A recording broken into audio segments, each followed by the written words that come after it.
GDK 1 and 3 ఇంక్లైన్లో పనిచేసి ఉద్యోగ విరమణ పొందిన ఓ అధికారిని ఓ కార్మికుడిని సన్మానించి ఘనంగా వీడ్కోలు పలికారు. ఈ మేరకు శనివారం ఉదయం గని ఆవరణలో ఏర్పాటు చేసిన వీడ్కోలు కార్యక్రమంలో ఉద్యోగ విరమణ పొందిన assistant superintendent M Srinivasareddy, general మజ్దూర్ తాళ్ల మల్లయ్యలను గని అధికారులు, తోటి కార్మికులు పూలమాలలు, శాల్వాలతో సత్కరించారు, జ్ఞాపికలను బహుకరించారు, సీఎంపీఎఫ్ పెన్షన్ పత్రాలను అందజేశారు.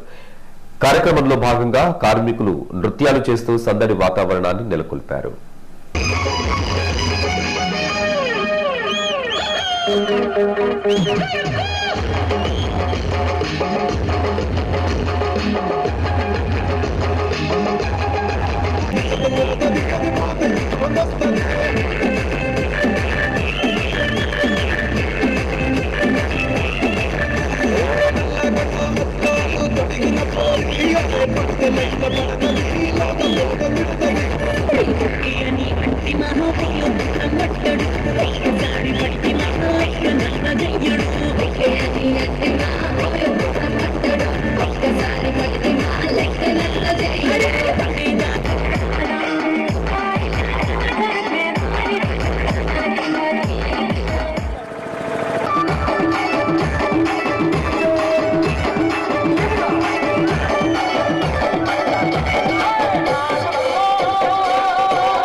ఈ కార్యక్రమంలో గని మేనేజర్ రమేష్ బాబు, రక్షణాధికారి శ్రీనివాసరావు, సంక్షేమ అధికారి ఇక్బాల్, షరీఫ్, ఇతర అధికారులతో పాటు కార్మిక సంఘాల నాయకులు అధిక సంఖ్యలో కార్మికులు పాల్గొన్నారు.